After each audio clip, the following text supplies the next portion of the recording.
एक ना Asian पेंट्सची add होती, फार मोठी ॲड होती. हं. हां, त्याच्यात ना माझं कास्टिंग झालं होतं. माझा पासपोर्ट मागवून घेतला.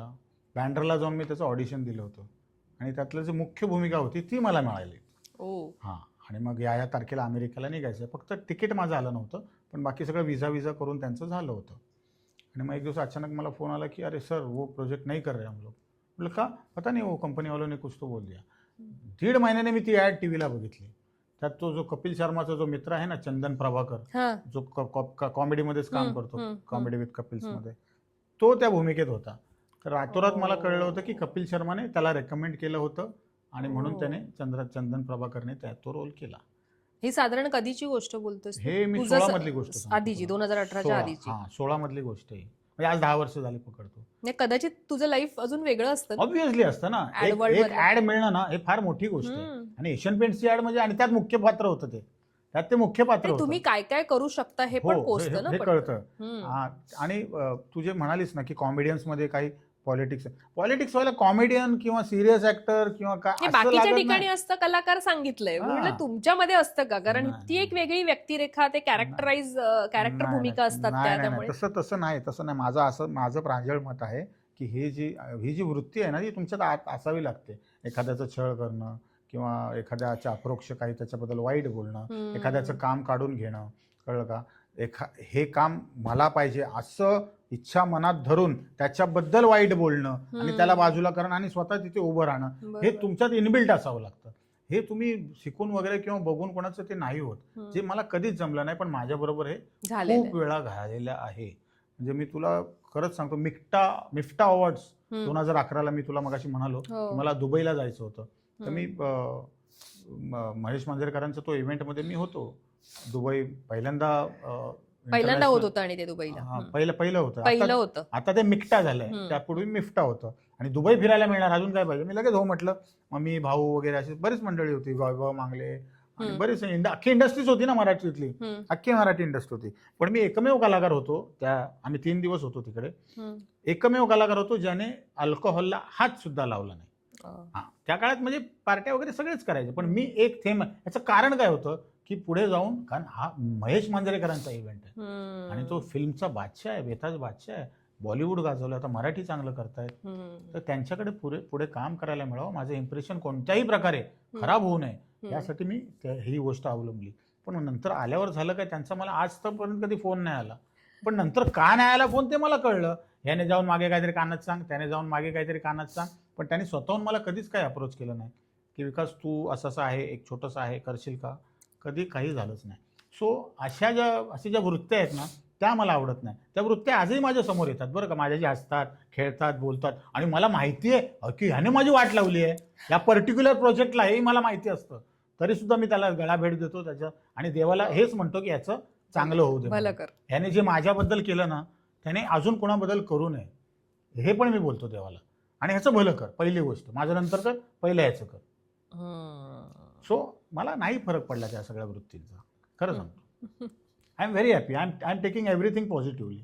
प्रत्येक गोष्ट पॉझिटिव्ह घ्यायची सवय आहे माझी. निश्चित. आणि ते घेतलं तर तुमचे पण तू कधी असं स्वतःहून फोन केलायस आत्ताचे जेवढे मोठे दिग्गज आत्ताच्या काळात कामासाठी डिरेक्टर्सना फोन केलेस? नाही, मी अजून फोन नाही केला, की मी आता बरा आहे किंवा मला कामाची गरज आहे, मला काम द्या, असं म्हणून मी अजूनही कोणाला बोललेलो नाही आहे. याचं सिंपल कारण एवढं आहे, की मला आत्ता सध्या कुटुंबाला माझी जास्त गरज आहे.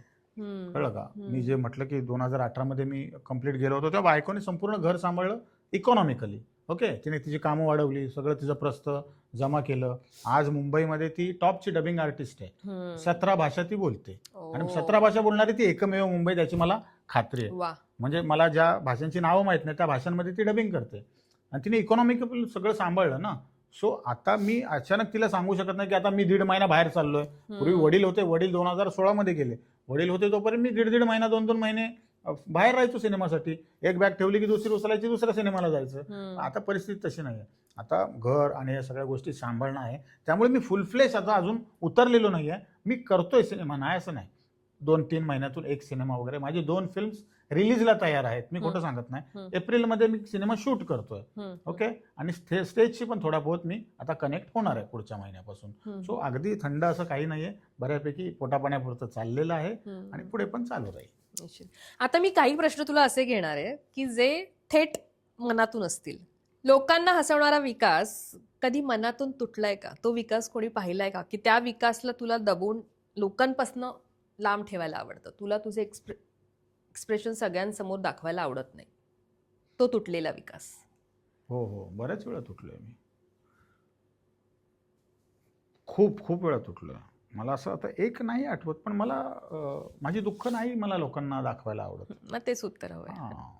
त्यासाठी बायको खर्च करून लग्न केलं एवढं. त्यासाठी बायको आहे. कधी काही दुःख झालं काय, आणि मुळात आम्ही नवरा बायकोसारखं आम्ही राहतो. आम्ही फ्रेंड्स आहोत आणि ती पण यदाकदाचित मधली, मी पण यदाकदाचित मधला.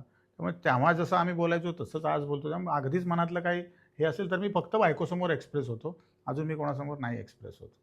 आणि ज्या गोष्टींचा फायदाच नाही आहे, उगाच मी सिंपती मिळवून काय करणार आहे, काय त्याला काही मजा नाही आहे. त्यापेक्षा देवाने जे लाईफ दिलं आहे ते फेस कर आणि त्याच्या पुढे जगत राहा. ह्या मताचा मी आहे.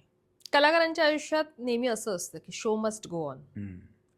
कधी असं झालं एखादा प्रसंग की मनात असंख्य वेदना लपवून तू ऍक्ट करतोयस? मनात कशाला, अगं शारीरिक वेदना होत्या तोंडावर, त्या घेऊन मी प्रयोग केलेला आहे. मी एकदा ट्रेनमधून पडलो होतो. माझा प्रयोग होता रात्री बोरिवलीला.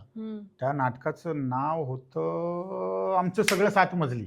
ओके. अष्टविनायक प्रोडक्शनचं ते नाटक होतं. मी राहायला तेव्हा होतो माहीम पोलीस कॉलनी. मी ट्रेनमधून पडलो होतो प्रयोगाच्या 2 तास आधी. ओके. मी बेशुद्ध सुद्धा झालो. मला टाके पडले, ते 8 टाके पडले आणि घरी येऊन पडलो. आणि मग संतोषला आणि त्या मॅनेजर आमचे संदीप विचार यांना कळलं की हा काय आज प्रयोग करू शकत नाही. तरी पण ते आले माझ्याकडे आणि मला बोलले की तू अजिबात नाही प्रयोग करू शकत का?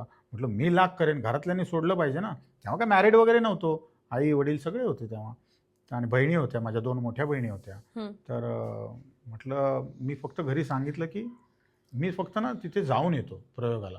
हां, कारण प्रेक्षकांसमोर जाऊन सांगावं लागेल, दाखवावं लागेल त्यांना की असं झालेलं आहे म्हणून. तर मी त्यांना म्हटलं चला. मग बाय रोड त्यांनी नाही, फर्स्ट क्लासने नेलं मला थेट ठाकरे हॉलला, माहीम टू बोरिवली ठाकरे हॉल, आणि प्रबोधनकार ठाकरे हॉलला. आणि काय विकास, काय नाही म्हटलं, कपडे ते प्रयोग करायचा आहे.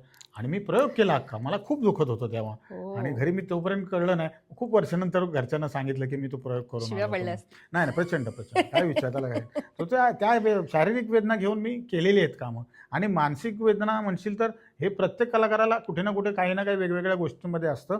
पण जेव्हा तुम्ही रंगमंचावर जाता, तुम्ही कॅमेरासमोर जाता, तेव्हा तुम्ही तुमचे नसता.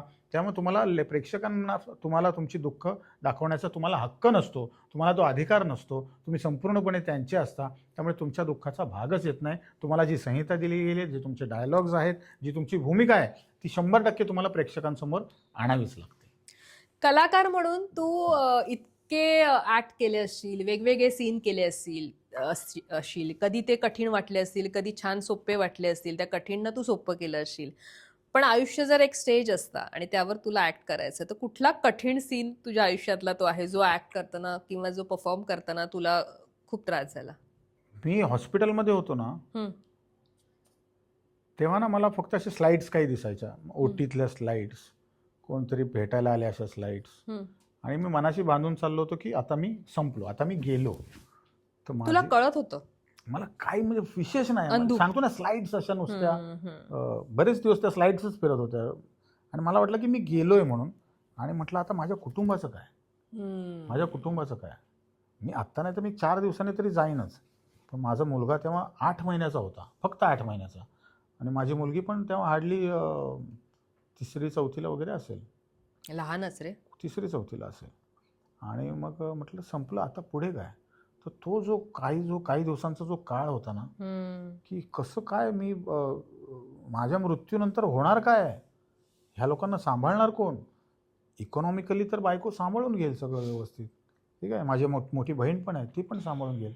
पण माझ्या लेकरांचं काय, त्यांना विना बाप जर राहावं लागलं तर काय. तर त्या ज्या आठवणी आहेत ना, ते कॅरी करणं खूप खूप कठीण होतं.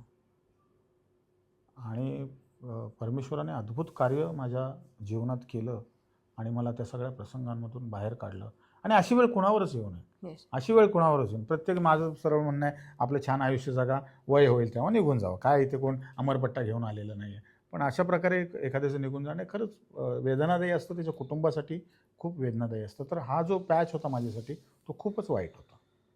लोकांना हसवणं हा तुझा व्यवसाय आहे, तुझ्या अभिनयातून ते हसवतोस, पण असं तू स्माईल आणतोस लोकांच्या चेहऱ्यावर, पण अशी एखादी व्यक्ती जिला पाहिलं की तुझ्या चेहऱ्यावर स्माईल येतं? कोण म्हणशील तर मी फॅमिलीच बघेन. हं. माझी बायको आहे, माझी मुलगी आहे, माझा मुलगा आहे, माझी बहीण आहे. जेव्हा हे काय म्हणतो त्याला स्ट्रेसमध्ये असतो किंवा काय असतो, फक्त मुलाशी 5 मिनिटं बोलतो, सगळा स्ट्रेस निघून जातो. खरंच. कळलं का? किंवा जेव्हा मी काम सुद्धा करायचो, मी खूप डेंजररित्या काम करायचो. माझं नाटक चालू होतं, माझा सिनेमा हो, चालू तू होतं, सगळंच माझे करायचं इव्हेंट चालू होते. मी खूप रेअरली मी घरात असायचो, सुपाऱ्या घ्यायचा सुपाऱ्या घ्यायचो. कळलं का? त्यावेळेची एक लिस्ट होती आर्टिस्टची, हो, हो, हो. सुपारी किंग. सुपारी किंग बनायचे आम्हाला. आणि पण घरी तेव्हा मुलगी खूपच लहान होती, माझे वडील पण होते तेव्हा माझे. मुलगी खूपच लहान होती, 2009चा जन्म आहे तिचा. आणि मग तिला बघितलं ना, किती तुम्ही थकलेला असायचो, पण तिला बघितलं की एकदम फ्रेश वाटायचं. त्यामुळे ह्या ज्या काही व्यक्ती आहेत आयुष्यातल्या, ज्या ममता माझी बायको, तिने माझ्यासाठी खूप केलंय, माझ्या सर्वायवलसाठी तिने खूप काही केलंय आणि माझ्या कुटुंबाला खूप छानरित्या सांभाळलेलं आहे. त्यामुळे अशा काही ज्या व्यक्ती आहेत की यांना बघितलं की मला बरं वाटतं, फ्रेश वाटतं. मला सांग, तुला लोकांनी कॉमेडियन म्हणून लक्षात ठेवावं असं वाटतं की माणूस म्हणून? विकास समुद्रे हा असा नाही, अल्टिमेटली तुम्ही कुठल्याही क्षेत्रामध्ये असा, तो अभिनेताच असो, नाही तर कॉमेडियनच असो, नाही तर कोणी असो, तुम्हाला अल्टिमेटली तुम्हाला माणूस म्हणून लक्षात ठेवणं फारच आवडेल.